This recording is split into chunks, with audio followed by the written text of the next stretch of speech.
ओं नमो भगवते वासुदेवाय। श्रीमद्भागवत महापुराण प्रथम स्कंद सप्तदश अध्याय कलिरस्थान निरूपण।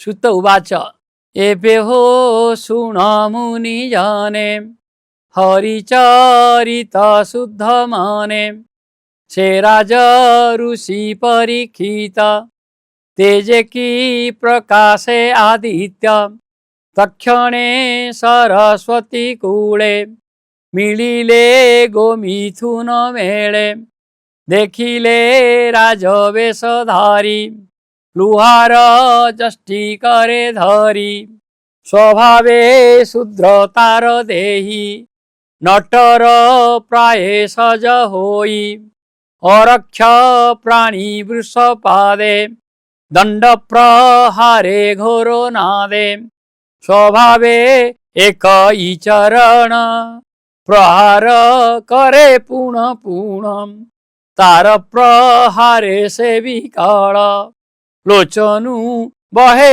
अश्रुजल कंपई महाभय देहि मूत्र पीयूरिष उत्सर्गई कंपई महाभय देहि मूत्र पूरिष उत्सर्गई पादे प्रहारे धेनु पूण लुटई चतुर चरण तार प्रहारे धेनु कांदे स्थिर न रहे चारि पादे बच्चा विहीने कृश देहि क्षुधार्थे भोजन इच्छई तार निकटे रथे थाई द्रुपति आचंबित होई बाण आरोपी धनुर्गुणे गभीर कोमल वचने अनाई वृषल बदन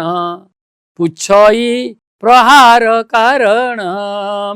परीक्षित उवाच कह ए केवल कारण किं पाई करु प्रहारण कहूँ अइलु तु पुरुष कह तोहर नाम किस मोर चरण नर लोक यहाँ करुतु निरेख निर्मल प्राणी को चरणे प्रहारु बलिहार्पणे बेसे तु राज रूप धरु शूद्रर प्राय कर्म करु कह ए केवल कारण देख मो करे धनुर्बाण देख अर्जुन संगे करी निज भुवने गले हरि प्राणी को जानी अरक्षित निज बड़े करू हत प्राणी सहरु अवहेले कालत पुरिला निश्चले पुणी वृषभ मुख चाही संभ्रम चित्ते पचारई तु वृष मृणाल धवल एकई पादे तुम्भे चल तीनी चरण तोर थिला कह कि हेतु केणे गला केउ देवता कह तुही माया रे वृष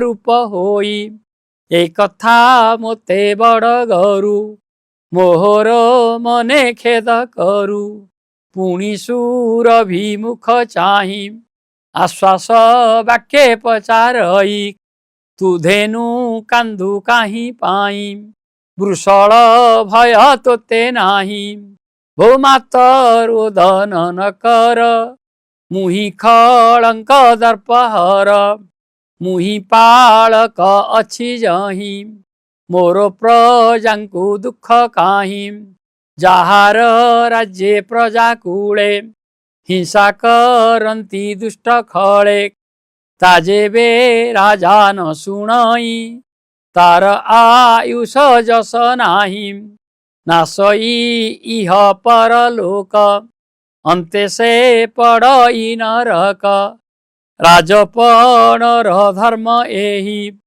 निश्चिंते प्रजा जे पाळई एणु एहाकु बध करी धर्मे अधर्म दूर करी प्रजार क्षणे ए कारण एवो हो वृषभ तु शुण तोर चतुर पाद थिला तीनी चरण केणे गला।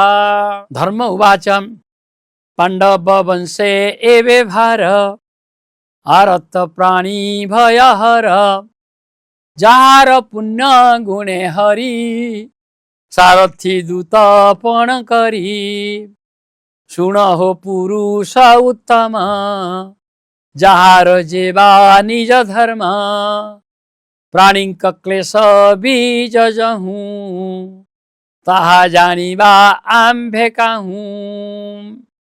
ସୁତ ଉବାଚ ଏମନ୍ତେ ଧର୍ମ ମୁଖୁ ବାଣୀ, ସେ ରାଜା ସାବଧାନେ ଶୁଣି, ମନରୁ ଖେଦ ଦୂର କଲା, ସ୍ୱରୂପେ ଧର୍ମକୁ ଦେଖିଲା। ଦେହେ ଉତ୍ତରୀ ଅକ୍ଷମାଳ, କଟିରେ ଅଜିନ ଦୁକୁଳ, ଲମ୍ବ ସୁନ୍ଦର ଚାରିକର, ଶିରେ ଶୋଭିତ ଜଟାଭାର, ତନୁ ଶଶାଙ୍କ ବପୁ ଗଞ୍ଜେ, ଶ୍ରୀବତ୍ସ ଚିହ୍ନ ହୃଦେ ସାଜେ। ବସନ ତଡ଼ି ତତରାସ, ରାଜା ଦେଖିଲା ଏହୁ ବେଶ, ରାଜାକୁ ସ୍ୱରୂପ ଦେଖାଇ, ସେ ବୃଷ ଏକ ପାଦେ ରହି। ସେ ରାଜା ଲକ୍ଷୀ ଧର୍ମ ରୂପ, ଚିତ୍ତେ ପ୍ରକାଶେ ଜ୍ଞାନ ଦୀପ, କପାଳେ ଦେଇ ବେନିକର, ଧର୍ମକୁ ବୋଲେ ନୃପବର।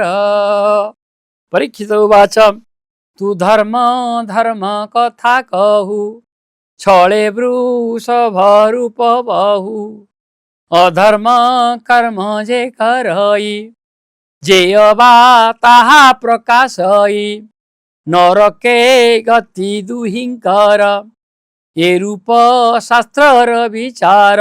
ତୋହର ଚତୁର ଚରଣ, ପ୍ରଥମ ଯୁଗେ ଆଚରଣ, ତପସ ଉଚ୍ଚ ଦୟା ସତ୍ୟ, ଏ ଯୁଗ ଅନୁରୂପେ କୃତ୍ୟ। ସତ୍ୟର ଅନ୍ତେ ତପ ଗଲା, ଶୌଚ ତ୍ରେତୟା ହରିଲା, ଦ୍ୱାପର ଗଲା ଦୟା ସଙ୍ଗେ, ସତ୍ୟ ରହିଲା କଳି ଯୁଗେ। ତପକୁ ଗର୍ବ ନାଶ କଲା, ଶୌଚକୁ ବିଷୟା ହରିଲା, ଦୟା ହରିଲା ମଦ ବଳେ, ସତ୍ୟ ରହିଲା ଏ ଶୟଳେ। ଏବେ ଯେ ଅଛି ଏକ ପାଦ, ଏ କଳି ତାହାକୁ ଆପଦ, କଠୋର ସତ୍ୟ ଯେ ପାଳିବ, ସେ ପ୍ରାଣୀ କୃଷ୍ଣଙ୍କୁ ପାଇବ। ଏମନ୍ତେ ଧର୍ମ ବସୁନ୍ଧରୀ, ବାକ୍ୟ ପ୍ରବନ୍ଧେ ବୋଧ କରି, ତୀକ୍ଷ୍ଣ ଖଡ଼ଗ ଧରି ହସ୍ତେ, ମିଳିଲା କଳିର ଅଗ୍ରତେ। ଅଧର୍ମ ହେତୁ ବଳେ ମାରି ମୁହିଁ ପାଳିବି ବସୁନ୍ଧରୀ, କଳି ଦେଖିଣ ତା ବଦନ ଛାଡ଼ିଲା ନୃପତି ଲାଞ୍ଛନ। ପ୍ରାଣ କାତରେ ଉଦବେଗେ ପଡ଼ିଲା ରାଜା ପାଦ ଯୁଗେ, ସେ କଳି ଜୀବନ ବିକଳେ ପାଦେ ପଡ଼ିଲା ଯେତେବେଳେ। ଦେଖିଣ କଳିର ବିକଳ ସ୍ୱଭାବେ ଶରଣ ବତ୍ସଳ, ତାର ବିକଳେ ମୁଖ ଦେଖି ଖଡ଼ଗ ଭୁଜ ଊର୍ଦ୍ଧ୍ୱେ ରଖି, ଛେଦନ ନକରି ତା ଶିର ହସି ବୋଲନ୍ତି ନୃପବର। ପରୀକ୍ଷିତ ଉବାଚ ତୁ ଯେ ଅଞ୍ଜଳି ଶିରେ ଧରି, ପାଦେ ପଡ଼ିଲୁ ଭୟ କରି, ଅର୍ଜୁନ ବଂଶେ ଜାତ ଯାର, ତାହାକୁ ଭୟ ନାହିଁ ତୋର। ଅଧର୍ମ ବନ୍ଧୁ ତୁ ସ୍ୱଭାବେ, ମୋର ବଚନ ଶୁଣ ଏବେ। ମୋହର ଦେଶେ ନ ପଶିବୁ, ଯେବେ ତୁ ଜୀବନେ ବଞ୍ଚିବୁ। ଯେ ପ୍ରାଣୀ ଥିବେ ସତ୍ୟ ଧର୍ମେ, ତହିଁ ତୁ ନ ପଶିବୁ ଭ୍ରମେ। ଆଗମ ନିଗମ ପ୍ରମାଣେ, ଯଜ୍ଞ ସମ୍ପାଦି ଯେ ବ୍ରାହ୍ମଣେ। ସେ ହରି ପୂଜା କରେ ଯେହି, ତହିଁ ପ୍ରବେଶ ତୋର ନାହିଁ। ଏ ଧର୍ମ ମୋହର ପ୍ରମାଣ, ଏଥକୁ ସାକ୍ଷୀ ନାରାୟଣ। ସୁତ ଉବାଚ ଶୁଣି ସେ ରାଜାର ଉତ୍ତର, କଳି କମ୍ପାଇ ଥର ହର, ଉଚ୍ଚେ ଉଞ୍ଚାଇ ଅଶିବର, ଦିଶଇ ଜହ୍ନେ ଦଣ୍ଡଧର। ସେ ରାଜା ମୁଖ କଳି ଚାହିଁ, बोलो शिरे कर देई कलियुवाच भो राजा मु तोर वचने थिबी तो आज्ञा परमाणे तोते देखई आग पछे खड़ग हस्ते तु प्रत्यक्षे तु धर्म प्राणींकर सार विचारी मोते स्थान कर जही निश्चिंते थिबी मुही तोहरो आज्ञा शिरे बही।